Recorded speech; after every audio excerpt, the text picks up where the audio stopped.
এবার কথা বলি তুই বোঝো না নাকি? এ রফিক না ওইটা? রফিক তো ডাকবি তোরে। এ রফিক এদিকে আও তো। রোজার মাসে আমি কোনো জ্ঞানজাম করতে পারবো না। আর রাখ রাখ। কি রে রফিক, তুই থাক কই? তোর তো দেখিই না। ভাই বিষয়টা রং হয়ে গেল না। আমি তো আর রফিক নাই, আমি এখন রকি ভাই। কি রে বেড়া, তুই তো হেন্না গো রফিক আলি, আবার রকি ভাই হইলি কবে? ভাই বুঝবেন না, এটাই পলিটিক্স। ওই রফিক মফিক আর কইয়েন না, রকি ভাই। কিস কইবেন ভাই? সময় কিন্তু নাই। কথা তো আছে, তাই হন। 1 মিনিট।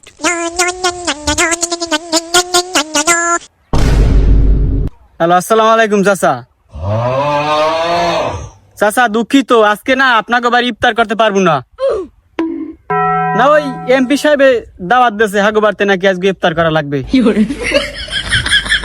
হয় বাবা, এখন কি করবো, আর একদিন, আজকে পারবো না। হ্যাঁ রাহি। কি হয়েছে কন?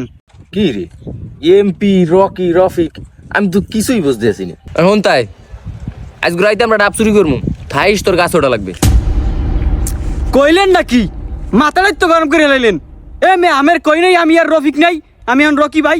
মেয়া উঠতে বইতে এমপি সাহেবের লাগে হাঁটাচালা করি, আমি আমার কারণ ডাব চুরি করতে। এবারে আস্তে আস্তে খিসিস নি, আমরা যে তোর বড় ভাই, তুই ভুলে যাস নি। এ মে আমি বড় ভাই সম্মানটা রাখছেন কই? আপনি আমার ডাব চুরি করার অফার দেন। মে এমপি সাহেবকে বার্তাই হাজার হাজার ডাব গাছ এই লোক দিয়ে পারিয়ে খাওয়ায়, আর আমি আমার কান ডাব চুরি করতে। এলাকার বড় ভাই দেখে কিছু কই না, আনালে কোন একটা কিছু হয়ে যেতি। এ বেটা যা যা ভাই, বুঝছি তোর দল ক্ষমতা, এখন যা তুই। মানে এলাকায় সব ভদ্রভাবে থাকলে কেউ কোনো দামই পাই না। কি মনে করে একজনে বুঝি না, আমার ডাব চুরি করার অফার দেয়। এ বেটা দেশে লাগলে ডাকি, গত বছর যে ফলের থাবড়াই গাছ উঠিলাম, এই বলে এবছর নেতা। হে দিন ওরে দেখলাম নাইতে পরে হিউর, আমাকে লাগাই না চালাক টালাক বানাইলাম, হেই পোলা এখন পলিটিক্স করে। এ বেটা উঠতে আছে উরুক, এবারে এমনি কয়দিন পর চটে পড়বে। বাদ দে ও কয়দিন পরে এমনি আমাকে ধরে আইবি হানে।